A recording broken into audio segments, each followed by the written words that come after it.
Hey y'all, my name is Yvette and welcome to my channel. Today I'm going to be talking about pre-ordering books. I'm going to be talking about why I pre-order books, how do I choose the books that I pre-order, and reviewing all the books I pre-ordered last year in 2019 and if I read them, and if I did read them, were they worth the pre-order. So I pre-order books for two reasons. The first one is that I really want it and I truly believe that I'm going to love it. Because most of the books I do read come from the library, and if I ever buy a book, it usually means that it was an impulse buy and I've put no thought into it, or it's something that I've been thinking about for a long time and I'm really sure that I want this book and that I'm going to love it. The other reason why I pre-order books is to support the author. When a book gets a lot of pre-orders, it's telling the publishers that there is a demand for this book and that this kind of book can sell. This is especially important for marginalized authors. It says that people want to read queer books and books by people of color and that there's a market for it. And hopefully their success means more books by marginalized folks in the future. So with all that in mind, there were 11 books that I pre-ordered in 2019. There are quite a few queer romances. I think actually all the books I pre-ordered had queer main characters, and all of them also had queer authors except for one. One of the first books I pre-ordered in 2019 is No Two Ways by Chiyu Rodriguez. I spent $1.07 on this pre-order as an ebook and I rated it 4 stars. This is an adult contemporary romance about a bisexual Filipina. The main character of this book has a one-night stand with a girl and she doesn't expect to see her again, but as it turns out, this girl is her makeup artist on a makeover show that she's been nominated for.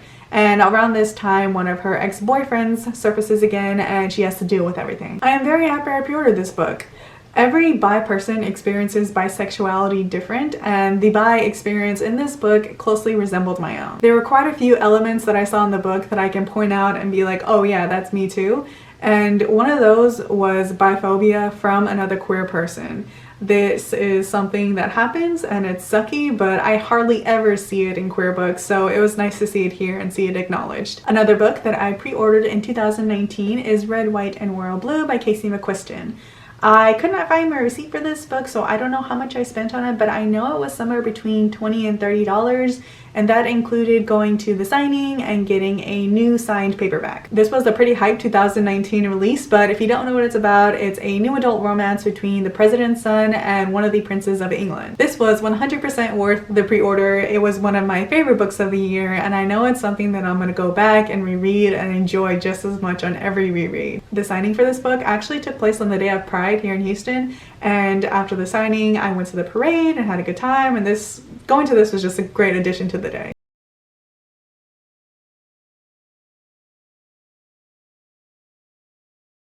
This is an African fantasy about a man named Tracker. Tracker can find anyone, anywhere in the world as long as he has their scent, and he is hired to find a missing boy. This was my most anticipated book of 2019 and I rated it 3 stars. I had quite a few mixed feelings about it. I'm usually really good with a lot of violence and like general fucked upness in books, but this one really tested me because I believe that if you make your character suffer and you put them through the ringer, then there has to be some kind of emotional payout at the end to make all of that suffering worth it, and I don't think this book gave me that. But at the same time, this book is coming from a black queer male perspective, and there was probably a lot of stuff that went over my head because it's coming from an experience that's not my own, so who am I to say that like this, that, and that is bad? I don't regret pre-ordering this book because I got to go to the signing, and the signing was actually really good, and the book itself is really pretty, but if I would have read it from my library instead, then that would have been okay. My next pre-order was Shadows You Left by Taylor Book and Jude Sierra. I paid $4.32 on this pre-order as an ebook, and I left it unrated. This is a new adult queer romance between a cage fighter and a tattoo artist. It's about two men who come together with a ton of baggage and a ton of issues to work through, both on their own and together, and they do that. It's a book that's more about characters and character development rather than plot. I've read 2 other of Jude Sierra's books and I've really connected to them, so I was expecting to love this one as well, but I only just liked it. And I think a big part of that is because I read it on ebook, and at the time I didn't have a lot of time to do ebook reading, so it took me a month and a half to get through it. It usually takes me a few days to get through a book, and if it takes any longer than that, my memory of what's happening gets fuzzy and I start to forget why I care about characters. So I dipped in and out of this book even though I didn't always remember what happened the last time I picked it up, and a lot of moments that I think were supposed to come off as meaningful instead came off as dramatic to me. My reading experience of this book would have affected its rating, so I left it unrated, and one day I do want to come back and reread it and see what I really think about it. The next book I pre-ordered in 2019 was The Lady's Guide to Celestial Mechanics by Olivia Waite. I spent $4.32 on this pre-order as an ebook, and I rated it 5 out of 5 stars. Very much worth it. This is another one that's one of my favorite books of the year. This is an FF historical romance about a young astronomer who worked under her father and under her father's name. When her father dies, she takes it upon herself to try to translate an important work in astronomy from French to English. She travels to see a countess to see if she will fund this project, and she does, and they end up falling in love. It's been a few months since I read this book, and I still struggle to talk about it in a way that will completely encapsulate everything this book had to offer. The romance is both sweet and sexy, and there is so much consent and respect within the main couple, and they encourage each other to do and be their very best. This book talks about women in science and men stealing women's work and the devaluing of art done by women. And it's just, if you like historical romance, I highly recommend this one. I liked it enough to buy a physical copy after I read the ebook. I mean, actually, my mom bought this for me for Christmas and I didn't spend any more of my own money, but the idea stands. The next book is going to be Once Ghosted, Twice Shy by Alyssa Cole. I spent $2.15 on this pre-order as an ebook, and I rated it 4 stars. This is an FF contemporary romance novella that takes place in the Reluctant Royal series, which is an adult contemporary romance series about royals. This is a second chance romance featuring the assistant to the prince of an African nation. The assistant had a relationship with a woman in New York, but then that woman ghosted on her and the assistant went back to her home country, but now she's back in New York and they run into each other and they start seeing each other again. When I read this back in February, I thought it was wonderful. I really enjoyed it, but now almost a year later, I don't really remember much about it. But also, I don't think that that's a bad thing, because this book brought me a lot of joy when I read it, and really there's not a lot more I can ask for when I read a book, so I'm definitely glad I pre-ordered this one. The next book is Hither by Cat Sebastian. I spent $4.32 on this pre-order as an ebook, and I have not read it yet. This is a queer historical murder mystery / romance, and I bought it solely because Cat Sebastian wrote it, and I trust her with my whole heart when it comes to queer historical romances. I am still just excited to read this book as I was when I pre-ordered it. I just haven't gotten around to reading it yet. However, there is another book that Cat Sebastian put out in 2019 that I pre-ordered and read, and that was A Little Light Mischief. And I don't have how much I spent on this one, but I pre-ordered it as an ebook and I rated it 4 out of 5 stars. This one is about a former thief that has left her life of crime behind her and is now working as a lady's maid.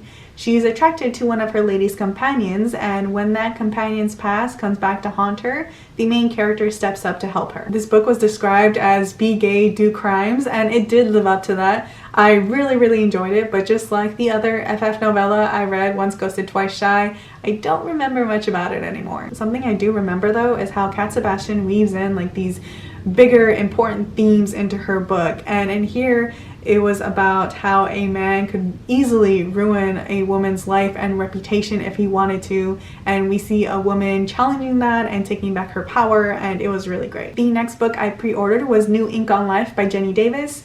I spent $5.40 on this pre-order as an ebook, and I DNF'd it. This is an FF romance between 2 tattoo artists. One of them is apprenticing to the other, and I don't really know much about that because I did not get very far into it. I just wasn't feeling it when I read it. The dynamic between the two leads is that one is very grumpy and one is very soft, and that is one of my favorite dynamics. But what I don't like is when the grumpy one is mean to their love interest unnecessarily and without reason. Like, you can be grumpy without being a dick, but that was the vibes I was getting for this book, so I quit. I don't know, I don't think that I gave this book that much of a chance, so I do want to return to it one day, but I'm in no rush to do so. The next book I pre-ordered was Rom and Yuli by Amara Lynn. I spent $2.15 on this pre-order as an ebook, and I have not read it yet. This is a post-apocalyptic romance between a non-binary person and a man, and until I was making my notes for this video, I kind of forgot that I pre-ordered it, but revisiting it, I'm still pretty excited to read it. The next book is going to be Mangoes and Mistletoe by Adriana Herrera. I spent $3.24 on this pre-order as an ebook, and this is an FF foodie holiday romance. I started reading this back in December, but then I fell into a reading slump and I haven't picked it up since, but as soon as I get the motivation to read an ebook, this is going to be the first thing I pick up. And finally, the last book I pre-ordered in 2019 was No Room at the End by Brooke. I spent $3.24 on this pre-order as an ebook, and I have not read this yet. This is another FF holiday romance. It's about two women who are snowed in at a hotel, and there's only one room left with one bed, and they have to share. The premise of this book sounds amazing, and I do plan on reading it before the next holiday season rolls around. So those were the books that I pre-ordered in 2019. To wrap everything up, I read and enjoyed 8 of them. I DNF'd 1 and I have 4 unread, which I don't think is too bad. Down in the comments, let me know if you pre-order books, and if you do, what kind of books do you pre-order? I hope y'all enjoyed this video. Thank you for watching, and I'll see you next time.